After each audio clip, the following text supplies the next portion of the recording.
que quand je vais recommencer avec mes trucs, que je ne puisse pas avoir des défauts parce que c'était horrible. C'était pas beau vraiment de me voir comme ça. Et donc Dieu l'a fait, Dieu a exaucé tout ce que j'ai demandé. Je me suis dit pourquoi pas faire pour lui surtout. Et c'est là que j'ai commencé à écrire, j'apprends.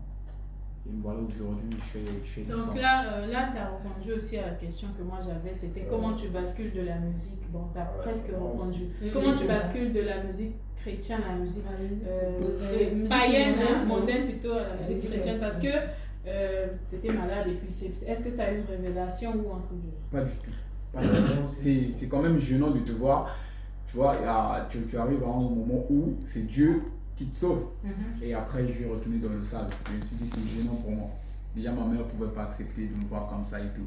Je me suis dit, non, je vais faire pour lui. Parce que tout le temps, j'étais là à demander son aide. J'ai vu des miracles, hein, même à l'hôpital. Il y a des trucs qui me sont arrivés. Je me suis dit, non, là, c'est carrément la présence de Dieu que je suis en train de voir. Donc, j'ai même pas besoin qu'il m'appelle. Je vais direct. Voilà. Et dans le mensonge, j'apprends. C'est quoi le message en fait que tu passes Donc j'apprends et je fais comprendre à certaines personnes que la vie, c'est pas que les réseaux. Parce que ils ont commencé à me juger à un moment. J'étais un bon rappeur, je suis venu avec des freestyles et tout. Mais après, ils se sont dit, bah, Akimina Gospel, comme ils disent toujours, ça me faisait du mal. Je me suis dit, pourquoi pas faire j'apprends où je vais expliquer pas mal de trucs. Dire aux gens que la vie, c'est pas que les réseaux. Il y a une vie avant les réseaux surtout. Et donc moi j'apprends et surtout beaucoup m'intéresser sur la parole du Seigneur parce que je ne savais pas trop.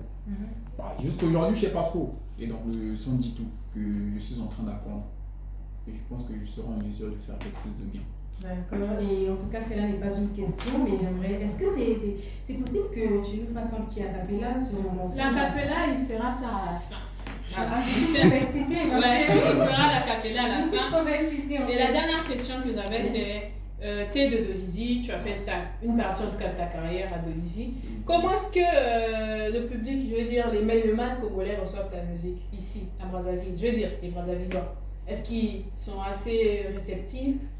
Voilà. Bah, vu que la direction vient d'être tracée, donc il n'y a pas que le gospel, il y a aussi l'engagement. J'essaie de mettre, en fait, toute personne qui écoute ma musique sur le bon chemin. Parce qu'il y a aussi le pays qui va mal, il essaie d'éclaircir pas mal de sujets et tout. Et donc je veux dire que les gens s'accrochent facilement. Et puis à la base, ils connaissent ce que je peux faire, je suis capable de faire. Ça reste des textes, hein. Que ce soit pour Dieu, que ce soit pour l'État, soit pour le pays. Tous ces sujets-là, je me dis que ils savent comment j'écris, donc c'est chaud. Ils sont prêts à recevoir ce que je vais donner.